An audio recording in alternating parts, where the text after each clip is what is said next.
নির্বাচনে দেরি হলে ফিরতে পারে স্বৈরাচার, দায় নিতে হবে সরকারকে, মন্তব্য বিএনপির। উপদেষ্টা পরিষদ পুনর্গঠনের দাবি।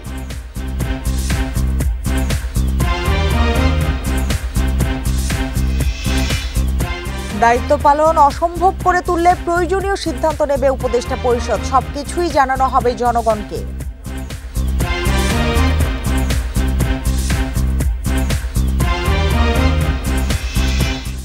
নির্বাচন নিয়ে সরকারকে চাপ নয়, সহায়তা দেবে জামায়াত। সেনাবাহিনীকে বিতর্কের বাইরে রাখার আহ্বান।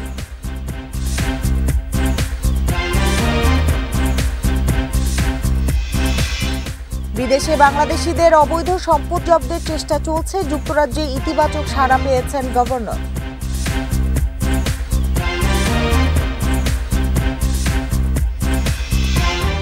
এনবিআর এর কর্মবিরতিতে পুরোপুরি স্থবির আমদানি কার্যক্রম, রপ্তানি ও আন্তর্জাতিক যাত্রী সেবা বন্ধেরও হুঁশিয়ারি।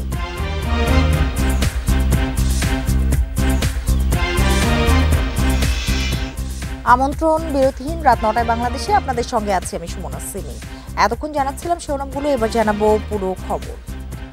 বিতর্কিত উপদেষ্টাদের বাদ দিয়ে উপদেষ্টা পরিষদ পুনর্গঠনের দাবি জানিয়েছে বিএনপি। কোনো ওসিলায় নির্বাচন দেরি হলে স্বৈরাচার ফিরতে পারে, এর দায় সরকারকে নিতে হবে বলে মন্তব্য করেছেন খন্দকার মোশাররফ হোসেন। যমুনায় প্রধান উপদেষ্টার সঙ্গে বৈঠকে এসব কথা জানায় দলটি। এ নিয়ে আরও জানাতে রাষ্ট্রীয় অতিথি ভবন যমুনার সামনে থেকে যোগ দিয়েছেন সহকর্মী জাহানারা পারভিন। আমরা কিছুটা জানি, ব্রিফিংয়ে যেটি বলা হয়েছে যে বিতর্কিত উপদেষ্টাদের বাদ দিয়ে উপদেষ্টা পরিষদ পুনর্গঠনের দাবি জানিয়েছে বিএনপি। আরও কিছু কথা বলেছে, একটু জানতে চাই যে নির্বাচন নিয়ে কি বলেছে আর কি কারণে আসলে এই যে উপদেষ্টা পরিষদ পুনর্গঠনের কথা বলেছে। এই ঈদে জামা জুতো অ্যাকসেসরিজের ডিসকাউন্ট।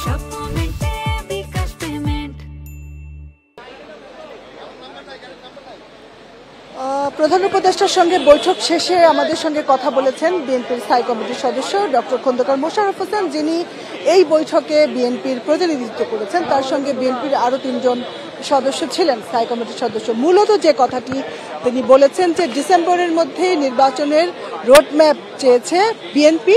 একটি লিখিত বক্তব্য বা দাবি প্রস্তাবনা প্রধান উপদেষ্টার কাছে বিএনপি দিয়েছে, সেটি কিন্তু তিনি পড়ে শুনিয়েছেন। এবং সেখানে আমি যেটা বুঝতে পেরেছি যে প্রধান যে বিষয় ছিল যে ডিসেম্বরের মধ্যে নির্বাচন আয়োজনের দাবি, যেটি বিএনপি এর আগেও দাবি করেছে। বিএনপির আগের অবস্থানে কিন্তু বিএনপি রয়ে গেছে। পাশাপাশি বিতর্কিত উপদেষ্টাদের বাদ দিয়ে উপদেষ্টা পরিষদ পুনর্গঠনের দাবি জানিয়েছে বিএনপি। এর আগে আপনি জানেন 2 দিন আগে বিএনপি কিন্তু সংবাদ সম্মেলন করে 2 জন উপদেষ্টা এবং আর খলিলুর রহমানেরও পদত্যাগ দাবি চেয়েছে।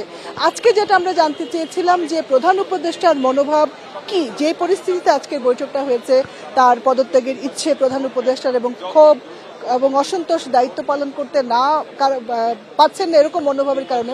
তো নির্বাচন নিয়ে বিএনপির লিখিত প্রস্তাবের পরে আমরা বলেছিলাম যে প্রধান উপদেষ্টার মনোভাব কি। বিএনপির পক্ষ থেকে বলা হয়েছে যে সরকারের মনোভাব সরকারের পক্ষ থেকে ব্রিফিং করে জানানো হবে, তারপর তারা তাদের প্রতিক্রিয়া দিবেন। এছাড়া আরও কিছু কথা বলেছেন খন্দকার মোশাররফ হোসেন, যেটা হচ্ছে যে বিষয় নিয়ে মূলত নির্বাচন দেরি হওয়ার সম্ভাবনা দেখা দিয়েছে, সংস্কার এবং আওয়ামী লীগের বিচার বা গণহত্যার বিচার। সেই বিষয়টিতে তিনি বলেছেন যে বিএনপি যদি জনসমর্থন নিয়ে ক্ষমতায় যায় তাহলে বিএনপি সংস্কার চালিয়ে যাবে। সংস্কার একটি চলমান প্রক্রিয়া, নির্দিষ্ট সময়সীমার মধ্যে সংস্কার শেষ করা সম্ভব না এবং সেজন্য নির্বাচন এই অজুহাতে দেরি করা উচিত না। আর আওয়ামী লীগের যে বিচার, গণহত্যার বিচার, সেখানে তিনি বলছেন যে এই গণহত্যার বিচারের বিষয়টি বিএনপি ক্ষমতায় গেলে তারা একটি আলাদা করে বিচার বিভাগকে সমন্বয় করে সেখানে তারা এর বিচার করবে।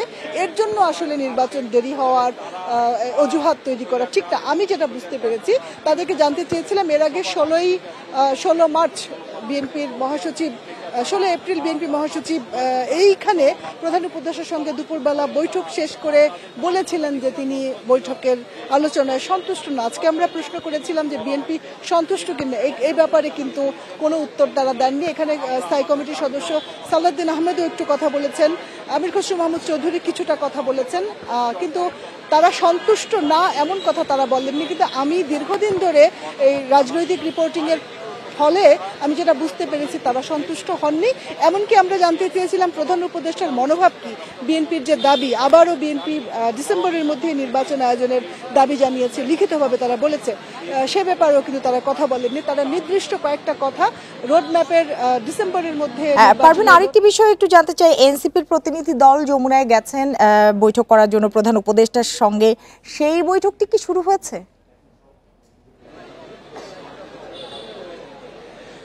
এখন আসলে বিএনপি বেরিয়ে কথা বলেছেন, এরপর জামায়াতের বৈঠকটা শুরু হওয়ার কথা। গতকাল আমাদের যেটা জানানো হয়েছিল, বিএনপির শিডিউল ছিল 7:30টায়, জামায়াত ইসলামের 8টায়, আধা ঘন্টা পরে। কিন্তু দীর্ঘ সময় বিএনপির সঙ্গে বৈঠক করেছেন প্রধান উপদেষ্টা। এখন জামায়াতের শিডিউল রয়েছে, জামায়াতের আমির ডাক্তার শফিকুর রহমান কথা বলবেন এবং এরপর এনসিপির সঙ্গে বৈঠক হওয়ার কথা। আজকে এনসিপিরটা কিন্তু আগের শিডিউলে ছিল না, এটা পরে যোগ হয়েছে। এনসিপির 4 জন নেতা এসছেন, আহ্বায়ক নাহিদ ইসলাম এসছেন, হাসনাত আবদুল্লাহ এসছেন, তাসনিম যারা এসছেন এবং আরো একজন সদস্য এসছেন। এবং এই 4 জন আজকে আমি যেটা দেখেছি, তারা গাড়ি করে যমুনায় আসেননি, পায়ে হেঁটে এসছেন এবং তাদের বৈঠকটা সবশেষ বৈঠক। এবং আমরা আসলে আজকে দুপুরেও কিন্তু নাহিদ ইসলামের বক্তব্য শুনেছি, এই যে পরিবর্তিত পরিস্থিতিতে তারা কিন্তু তাদের কথা বলেছেন যে সরকারে থাকা 2 উপদেষ্টা এনসিপির কেউ না, কিংবা আরো কিছু তাদের রাজনৈতিক অবস্থান স্পষ্ট করেছেন। এর আগেও প্রধান উপদেষ্টা যখন পদত্যাগের ইচ্ছে প্রকাশ করেছেন, নাহিদ ইসলাম তার সঙ্গে দেখা করেছেন এবং আমরা জানি যে এই ব্যাপারে এনসিপির মনোভাবটা কি। মূলত এখন আমরা অপেক্ষা করব জামায়াত ইসলামী কি বলে, যদিও জামায়াতের আমির কিন্তু আজকে দুপুরে কথা বলেছেন। এখন প্রধান উপদেষ্টার সাথে জামায়াতের বৈঠকটি হবে। জামায়াত কিন্তু আমরা দেখেছি এর আগে বলেছে নির্বাচন নিয়ে সরকারকে চাপ নয়, সহায়তা দেবে বরং জামায়াত, এমন একটি কথা বলেছে। আপনি কি জানতে পেরেছেন কিনা যে কি বিষয়ে আসলে কথা হবে বৈঠকের আলোচ্য বিষয়গুলো কি কি হতে পারে জামায়াতের সাথে, কোনো আভাস পেয়েছেন কিনা আপনারা? সাম্প্রতিক যে রাজনৈতিক পরিস্থিতি, বিশেষ করে গত দুদিনের যে পরিস্থিতি, প্রধান উপদেষ্টার পদত্যাগের আশঙ্কা কিংবা তার পদত্যাগ করার ইচ্ছের ফলে যে পরিবেশ তৈরি হয়েছে, সেখানে বিএনপির অবস্থান এবং জামায়াতের অবস্থান কিন্তু আলাদা।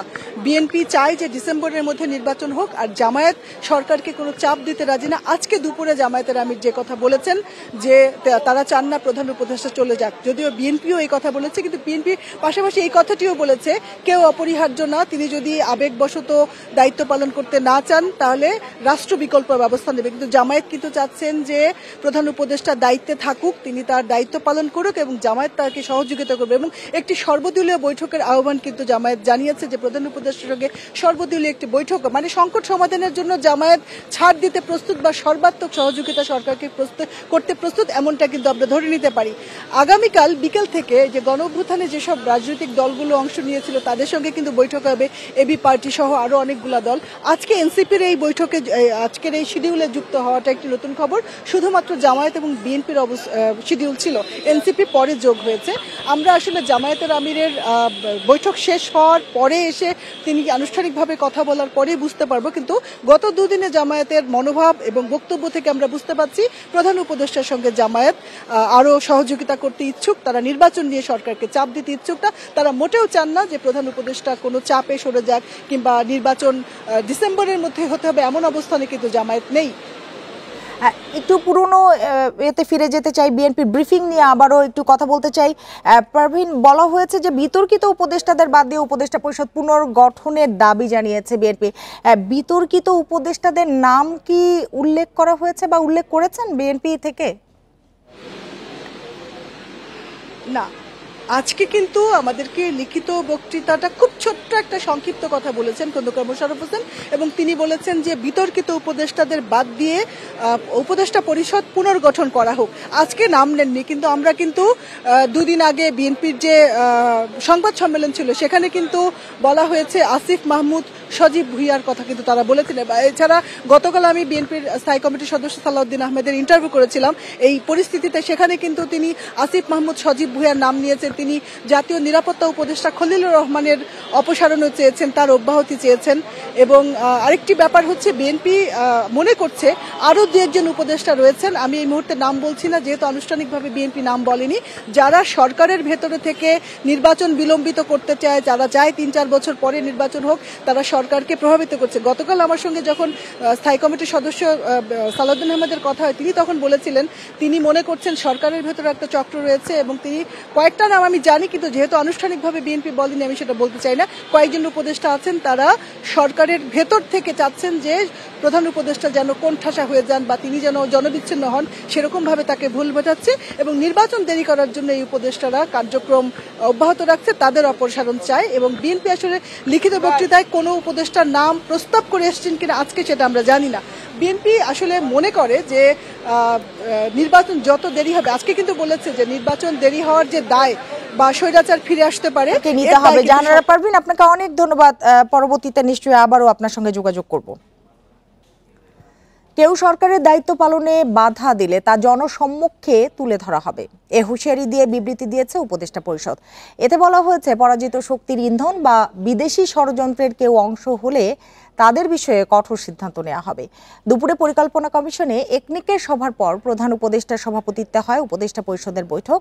পরে এক বিবৃতিতে বলা হয় শত বাধা মোকাবিলা করে দায়িত্ব পালন করছে অন্তর্বর্তী সরকার। এতে উল্লেখ করা হয়েছে জুলাই অভ্যুত্থানের আকাঙ্ক্ষা ধারণ করে সরকার, কিন্তু অর্পিত দায়িত্ব পালনে কেউ কেউ সংকট সৃষ্টি করছে। জনগণকে সাথে নিয়ে তাদের মোকাবিলা করা হবে বলে জানায় উপদেষ্টা পরিষদ। বিবৃতিতে অভিযোগ করা হয় অযৌক্তিক দাবি ও উদ্দেশ্য প্রণোদিত বক্তব্যের মাধ্যমে জনমনে বিভ্রান্তি ও সংশয় ছড়ানো হচ্ছে।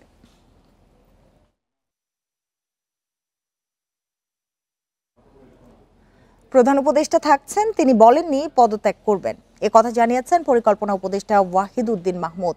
একনেক বৈঠক শেষে উপদেষ্টা পরিষদের অনির্ধারিত বৈঠকের পর তিনি জানান থাকছেন অন্য উপদেষ্টারাও। পরিকল্পনা উপদেষ্টা বলেন অন্তর্বর্তী সরকার বিভিন্ন কাজ করতে গিয়ে প্রতিবন্ধকতার মুখে পড়ছে, যা চিহ্নিত করা হয়েছে। এগুলো সমাধান করা হবে বলেও জানান পরিকল্পনা উপদেষ্টা। এর আগে এনইসি সম্মেলন কক্ষে বেলা 11টায় জাতীয় অর্থনৈতিক পরিষদের নির্বাহী কমিটির সভা শুরু হয়। সভায় 9টি প্রকল্পের জন্য প্রায় 11,851 কোটি 29 লাখ টাকা অনুমোদন করা হয়। এর মধ্যে সবচেয়ে বড় প্রকল্প মসজিদ ভিত্তিক শিশু ও গণশিক্ষা কার্যক্রম। এ প্রকল্পে ব্যয় হবে 4,645 কোটি টাকা। সকল শক্তি সমর্থনে এই সরকার এসেছে এবং এই সরকারের ভিত্তি হিসেবে সেখানে কোনো বিতর্ক সৃষ্টি হোক কাউকে নিয়ে, তাহলে তো সমীচীন হবে না। সেরকম কিছু যদি হতোই তাহলে তো আমরা তো কেউ সব প্রণোদিতভাবে এখানে আসিনি এবং এই দায়িত্ব খুব অভিজ্ঞ কোনো দায়িত্ব না। এ সরকার নির্বাচিত নয়, তাই তাদের উচিত ডিসেম্বরের মধ্যে নির্বাচন দেয়া। শনিবার বিকেলে বগুড়ায় তারুণ্যের সমাবেশে নজরুল ইসলাম খান একথা বলেন। জনগণের সরকার প্রতিষ্ঠা করাই অন্তর্বর্তী সরকারের প্রধান কাজ বলেও মন্তব্য করেন তিনি। সমাবেশে রুহুল কবির রিজভী উপদেষ্টাদের ভুল ত্রুটি শুধরে নেয়ার আহ্বান জানান।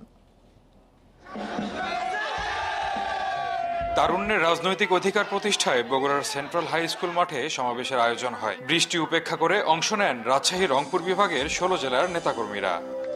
সমাবেশে বিএনপি নেতা নজরুল ইসলাম খান বলেন ডিসেম্বরের মধ্যে নির্বাচন করতে হবে। অন্তর্বর্তী সরকারের প্রধানের কাজ জনগণের সরকার প্রতিষ্ঠা করা। জনগণ স্থায়ী সরকার চায়, জনগণের নির্বাচিত সরকার প্রতিষ্ঠায় প্রথম কাজ, জনগণের কাছে দায়বদ্ধ সরকার প্রতিষ্ঠা প্রথম কাজ, জনগণকে জবাবদিহিতা করতে বাধ্য এমন একটা সরকার প্রতিষ্ঠাই প্রথম কাজ। নাতির বয়সীদের উপদেষ্টা করার কারণে প্রধান উপদেষ্টার কিছু ভুল হয়েছে বলে মন্তব্য করেন দলটির সিনিয়র যুগ্ম মহাসচিব রুহুল কবির রিজভী। তিনি শুধু ছেলেদের দিয়ে না, ছেলের বয়সী নয়, নাতির বয়সী অনেক অ্যাডভাইজার করার কারণে কিছু কিছু তার ভুল হচ্ছে। এ সময় উপদেষ্টাদের ভুল শুধরে নেয়ার আহ্বান জানান রুহুল কবির রিজভী। আসলে শুধরানো দরকার। জজিফ হোসেন, ইন্ডিপেন্ডেন্ট নিউজ, বগুড়া। নির্বাচনের দাবি জানিয়ে বিএনপি অন্যায় করেনি বলে মন্তব্য করেছেন দলটির স্থায়ী কমিটির সদস্য ডক্টর আব্দুল মঈন খান। আর স্থায়ী কমিটির আরেক সদস্য ডক্টর জাহিদ হোসেন দাবি করেন রাষ্ট্রীয় ক্ষমতায় থেকে বিভ্রান্তিকর বক্তব্য দিয়ে ডক্টর ইউনূসকে বিতর্কিত করছেন সরকারেরই কিছু উপদেষ্টা। রাজধানীর জাতীয় প্রেস ক্লাবে আলাদা দুটি অনুষ্ঠানে এসব কথা বলেন বিএনপি নেতারা। ছাত্র জনতার অভ্যুত্থানের ৯ মাসের মাথায় অনেকটাই টালমাটাল দেশের রাজনৈতিক অঙ্গন।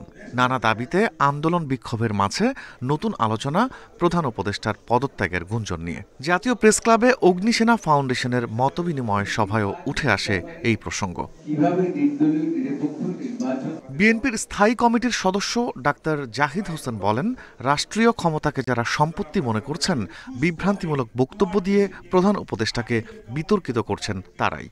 ডক্টর মোহাম্মদ ইউনূসের কতিপয় উপদেষ্টা অতি কথন, যাদেরকে দেশের মানুষ চিনেও না, জানেও না, আবার কিছুক্ষণ পরেই কথাবার্তা প্রত্যাহার করার যে মানসিকতা, এগুলো করে দয়া করে কনফিউশন সৃষ্টি করবেন না। বিএনপি বলছে গণতান্ত্রিক দলের নির্বাচনের দাবি স্বাভাবিক। এ নিয়ে গণতন্ত্র বিরোধীরা বাধা দিচ্ছে বলে মন্তব্য করেন দলটির স্থায়ী কমিটির সদস্য ডক্টর মঈন খান। যারা আমাদের অভিযুক্ত করছে, প্রকাশ্যে করছে, পত্রিকায় লিখছে যে বিএনপি পাগল হয়ে গিয়েছে নির্বাচনের জন্য, তো আমরা সুষ্ঠু নিরপেক্ষ নির্বাচনের জন্য যদি পাগল হয়ে থাকি, আমরা তো সঠিক পথেই যাচ্ছি, কারণ আমরা গণতন্ত্র চাই। আমরা তো এটা প্রকাশ্যে বলে থাকি, এখানে অপরাধটা কোথায়? উল্টো কথা বলতে হয়, যারা সুষ্ঠু নিরপেক্ষ নির্বাচন চায় না তারা গণতন্ত্র চায় না, তারা এই দেশে মানুষের কল্যাণ চায় না। নির্বাচন নিয়ে বিশ্ব মানবাধিকার সংস্থা বাংলাদেশের একই আলোচনা অনুষ্ঠানে গণ অধিকার পরিষদের সভাপতি নুরুল হক নূর দাবি করেন, রাজনীতিবিদদের বাদ দিয়ে দেশে বিরাজনীতিকরণের ষড়যন্ত্র চলছে। আপনার রাজনৈতিক দলগুলোর সাথে সেই আস্থা বিশ্বাসের সম্পর্ক অর্জন করতে হবে। আপনি যদি শুধু কিচেন ক্যাবিনেটের ষড়যন্ত্রে আপনি যদি পা দিয়ে যদি আপনি রাজনৈতিক দলগুলোর সাথে দূরত্ব তৈরি করে ফেলেন, তাহলে আপনি নিজে অসম্মানিত হবেন, দেশকে একটা বিপদের মধ্যে ফেলাবেন। দেশে স্থিতিশীলতার জন্য নির্বাচিত সরকারের বিকল্প নেই বলেও জানান বক্তারা। Rifat Alam, independent news, Dhaka. অধ্যাপক ইউনূস দায়িত্ব থেকেই দেশকে নির্বাচনের পথে নিয়ে যাবেন বলে আশা জানিয়েছেন জাতীয় নাগরিক পার্টির আহ্বায়ক নাহিদ ইসলাম। সকালে এনসিপির এক জরুরি সংবাদ সম্মেলনে বিচার সংস্কার, জুলাই ঘোষণাপত্র ও নির্বাচন নিয়ে রোডম্যাপ ঘোষণার আহ্বান জানান তিনি। দুই ছাত্র উপদেষ্টার সাথে এনসিপির কোনো সম্পর্ক নেই জানিয়ে নাহিদ বলেন, তারা রাজনীতি করতে চাইলে সরকার থেকে পদত্যাগের পরেই করতে হবে। শনিবার সকালে চলমান রাজনৈতিক পরিস্থিতি নিয়ে জরুরি সংবাদ সম্মেলন ডাকে জাতীয় নাগরিক পার্টি। আহ্বায়ক নাহিদ ইসলাম বলেন, সব রাজনৈতিক দলের সঙ্গে আলোচনা করে চলমান সংকট সমাধান করা দরকার। বিএনপির সমালোচনা করে এনসিপি নেতা বলেন, দলটি শুধুই জাতীয় নির্বাচন চায়, কিন্তু অন্তর্বর্তী সরকারের দায়িত্ব কেবল জাতীয় নির্বাচন আয়োজনে সীমাবদ্ধ নয়। গণ অভ্যুত্থানের আকাঙ্ক্ষা বাস্তবায়নের দায়বদ্ধতা রয়েছে এই সরকারের। নতুন সংবিধান চাই, সেটার জন্য গণপরিষদ নির্বাচন চাই, আমরা মৌলিক সংস্কারের জন্য জুলাই সনদ চাই, আমরা বিচার চাই। কিন্তু বিএনপি সবসময় নির্বাচনের কথা বলে গিয়েছে, একটা জাতীয় নির্বাচনই, কিন্তু শুধু একটা জাতীয় নির্বাচনই এই গণঅভ্যুত্থানের পরে আমাদের একমাত্র আকাঙ্ক্ষা না। নাহিদ ইসলাম বলেন, প্রধান উপদেষ্টা তার প্রতিশ্রুতি মতো কাজ করতে পারছেন না বলেই সরে যেতে চেয়েছেন। নির্বাচন কমিশন আস্থা হারিয়েছে, তাই তাদের আস্থার জায়গায় আসার চেষ্টা করতে হবে অথবা স্থান ছেড়ে দিতে হবে। দ্রুত স্থানীয় সরকার নির্বাচনের দাবি জানান এই এনসিপি নেতা। আমরা মনে করি যে অতি দ্রুতই স্থানীয় সরকার নির্বাচনের আয়োজন করা সম্ভব এবং সেটার জন্য নির্বাচন কমিশন পুনর্গঠন করে স্থানীয় সরকার নির্বাচনের দিকে যাওয়া উচিত। সেনাবাহিনী যেন রাজনৈতিক কোনো বিষয়ে হস্তক্ষেপ না করে সে আহ্বান জানান নাহিদ ইসলাম। বলেন, 1/11-এর মতো ঘটনা ঘটলে তা দেশের জন্যই ক্ষতিকর। 1/11-এর ঘটনা জানি, এই সকল ঘটনা কিন্তু আমাদের গণতন্ত্রের জন্য, আমাদের রাষ্ট্রের জন্য এবং আমাদের সেনাবাহিনী প্রতিষ্ঠান হিসেবে কারোর জন্য কিন্তু কখনোই ভালো ফলাফল নিয়ে আসেনি। ফলে সেই বিষয়টা যাতে আমরা সকলেই বিবেচনা করি, যার যেটা কাজ, যার যেটা দায়িত্ব সেটাই যাতে সে পালন করে। এদিকে করিডোর সহ বিভিন্ন গুরুত্বপূর্ণ বিষয়ে সব রাজনৈতিক দলের সঙ্গে আলোচনা করে সিদ্ধান্ত নেওয়ার আহ্বান জানান এনসিপির সদস্য সচিব আখতার হোসেন। এই প্রত্যেকটা বিষয়ে যেন রাজনৈতিক দলগুলোর সঙ্গে আলাপ আলোচনা করে তারপরে সরকার সিদ্ধান্তে আসে। Khaled Raihan, independent news, Dhaka. দেশকে অনিশ্চয়তার দিকে ঠেলে দেয়া কোনো অবস্থাতেই সমীচীন নয় বলে মন্তব্য করেছেন জামায়াতের আমির ডাক্তার শফিকুর রহমান। বলেন, গত কয়েকদিনের ঘটনায় তার দল বিচলিত নয়, তবে সতর্ক দৃষ্টি রাখছে। সরকারকে নির্বাচনে বাধ্য করতে নয়, সহায়তা করতে চায় জামায়াত, বলেন তিনি। সকালে রাজধানীর মগবাজারে শুরা অধিবেশনে জামায়াতের আমির আরও বলেন, সেনাবাহিনীকে সব বিতর্ক থেকে দূরে রাখা উচিত। দলীয় সর্বোচ্চ নীতি নির্ধারণী ফোরাম কেন্দ্রীয় মজলিসে শুরার সমাপনী অধিবেশনে অংশ নেন বাংলাদেশ জামাতে ইসলামের সারা দেশের আমির, সেক্রেটারি সহ কেন্দ্রীয় নেতারা। দলের আগামী দিনের করণীয় বিষয়ে আলোচনা করেন তারা। অধিবেশনে উদ্বোধন করে দলের আমির ডাক্তার শফিকুর রহমান বলেন, দেশের বর্তমান সংকটময় পরিস্থিতিতে সব পক্ষের আলোচনার মধ্য দিয়ে সমাধান সম্ভব। এ দায়িত্ব সকল রাজনৈতিক দল এবং অংশীজন স্বেচ্ছায় আমরা তার উপর অর্পণ করেছি। আমাদের দায়িত্ব তাকে সহযোগিতা করা তার সার্বিক কাজে। জাতীয় নিরাপত্তার সঙ্গে জড়িত বিষয়ে সব পক্ষের সঙ্গে বসে সিদ্ধান্ত নেওয়া উচিত বলে মন্তব্য করেন জামাতের আমির। নির্বাচনকে অর্থবহ করার জন্য গুরুত্বপূর্ণ কিছু সংস্কার লাগবে। আমরা বলেছিলাম যে সংস্কারের একটা রোডম্যাপ দেওয়া হোক, যে এই মাসের ভিতরে সংস্কার সম্পন্ন হবে, এরপরেই নির্বাচনের একটা রোডম্যাপ তার পাশাপাশি দেওয়া হোক। সেনাবাহিনীকে সব বিতর্ক থেকে দূরে রাখা উচিত বলে মন্তব্য করেন ডাক্তার শফিকুর রহমান। কারো বিতর্কিত কর্মকাণ্ডে সেনাবাহিনী যেন বিতর্কিত না হয় সেই বিষয়ে সতর্ক করেন জামাত প্রধান। সেনাবাহিনীকে বিতর্কিত করলে একটা স্বাধীন দেশ বড় ধরনের ঝুঁকিতে পড়তে পারে। আমরা সেই সমূহ বিতর্ক থেকে আমাদের প্রিয় গর্বিত সেনাবাহিনীকে আমরা মুক্ত রাখতে চাই। বিগত ১.৫ দশকে গুম খুনে জড়িতদের বিচারের দৃশ্যমান অগ্রগতি নেই বলে মন্তব্য করেন ডাক্তার শফিকুর রহমান। দোষীদের বিচার না হলে দেশ গভীর অন্ধকারে নিমজ্জিত হওয়ার শঙ্কা জানান জামায়াতে ইসলামের আমির। এই প্রক্রিয়ায় তারা যেন। Khaled Raihan, independent news, Dhaka. যমুনার প্রধান উপদেষ্টার সাথে বৈঠক শেষে এখন ব্রিফ করছেন জামায়াতের আমির। আমরা সরাসরি চলে যাচ্ছি সেখানে। কিন্তু তিনি সুনির্দিষ্ট কোনো রোডম্যাপ দেননি, কোনো মাস সপ্তাহ তিনি ঘোষণা করেননি। এটাকে কেন্দ্র করে বিভিন্ন ধরনের দাবি এই নির্বাচনের রোডম্যাপের ব্যাপারে আছে। আমাদেরও কিছু রিকমেন্ডেশন ছিল, আমরা তার প্রতি সম্মান রেখেই বলেছিলাম যে দায়িত্ব আমরা সবাই মিলে তাকে দিয়েছি, তিনি চেয়ে নেননি এবং তিনি দলের পক্ষ থেকেও নির্বাচিত কোনো দায়িত্বশীল নেতা নন, বরঞ্চ তিনি জনগণের ঐক্যমতের ভিত্তিতে এই জায়গাটায় একটা গুরুবার তিনি গ্রহণ করেছেন। তাকে আমরা তার সম্মান বজায় রেখে দেশের স্বার্থটা তিনি দেখবেন, সেটা আমরা সবসময় বলে আসছি।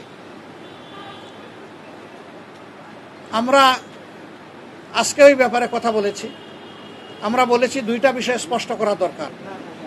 একটা, নির্বাচনটা কখন হবে, আপনি যে সময়সীমা দিয়েছেন এর ভিতরেই জনগণের কোনো ধরনের বড় ভোগান্তি না হয়ে একটা কমফোর্টেবল টাইমে এই নির্বাচনটা হওয়া উচিত আমরা মনে করি। আর 2 নম্বর, আমরা বলেছি এই নির্বাচনের আগে অবশ্যই সংস্কার এবং দৃশ্যমান বিচারের কিছু প্রক্রিয়া জনগণের সামনে আসতে হবে। সংস্কার শেষ না করে যদি কোনো নির্বাচন হয়, এই নির্বাচনে জনগণ তাদের প্রত্যাশা পূরণ করতে পারবে না। আবার সব সংস্কার এই সরকারের পক্ষে করা সম্ভব না। মাত্র 5টা সুনির্দিষ্ট বিষয়ে তারা হাত দিয়েছে, এতটুকু নিষ্পত্তি হওয়া উচিত সন্তোষজনকভাবে।